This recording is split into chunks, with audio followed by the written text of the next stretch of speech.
God surprised us. I know He kept me here to fulfill purpose. I didn't know that I would be alive to be among those that would say God did it. I was just lying in bed, bearing the pains and crying to God to come and save me and not let me to die. I heard and God did it today. I'm only alive because of the mercies of God. That's the story of our brother Wokne-Nze Newman. Wondering what really happened? Well, he tells us all about it, and God did it today. You're on to the news service of House on the Rock, Port Harcourt, and this is God Did It. I'm Atenode Inku Ogiga. It's certainly great to be back with you on this segment of the news. I thank you for joining me. Now, the 9th of June 2022 has become for our brother Wokne-Nze a day not to forget in a hurry. In this interview, he recounts exactly what happened and how the mercies of God saved him.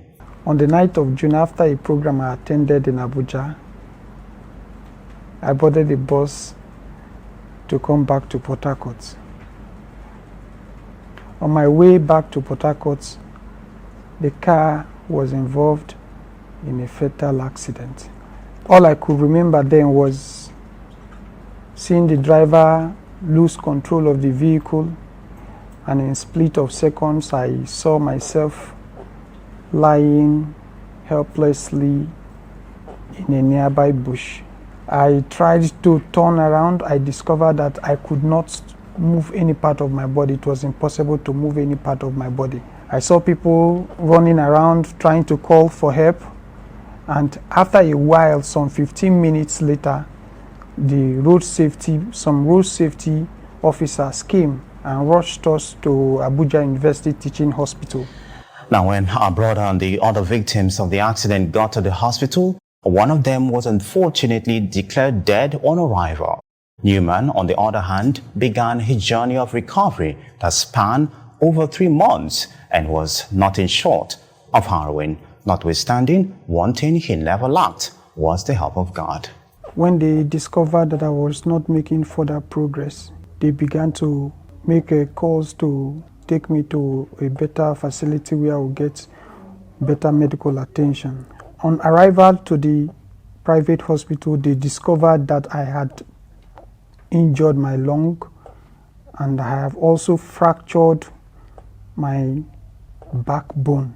So they immediately rushed me to the theater after they had infused me with about 4 pints of blood. I was pushed to the ICU, and I stayed in the ICU for 7 days. I was intubated and fed through tubes and syringes. I was just lying in bed, bearing the pains and crying to God to come and save me and not let me to die. So on the 6th day, I was being fed, and all of a sudden I threw up everything that I was being fed, and the surgeon came and said that it is time for me to leave this place, that he's going to remove the tubes. So immediately the tubes were removed. I tried to breathe, and finally I started breathing. So on the 7th day, they took me back to the ward.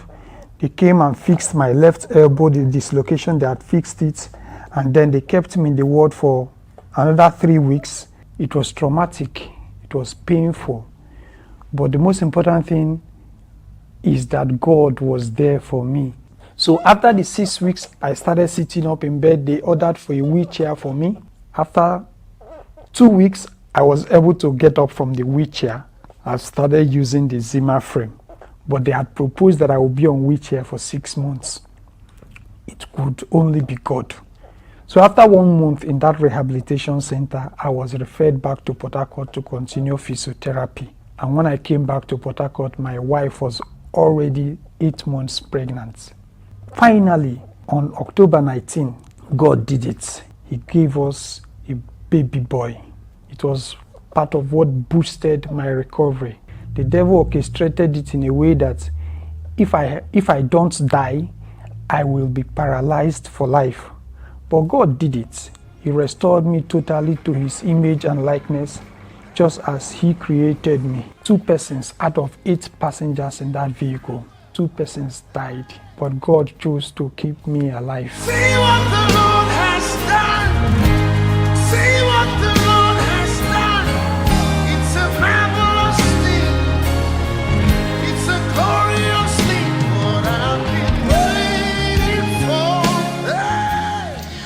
What an amazing story. We even had to withhold showing you some of the pictures from our brother's testimony that really indicated the gravity of what he went through. Understanding it might be disturbing to some of us. We are, however, truly grateful to God. He emerged victorious after all and is alive today with his wife and beautiful baby boy. No doubt, we serve a merciful God. But that's all we have time for on God Did It Today. But do recall that you can take advantage of this platform and let us know what our God is doing in your life. To do so, simply send an email to goddidit@hotrportharcourt.com. Once again, it's goddidit@hotrportharcourt.com.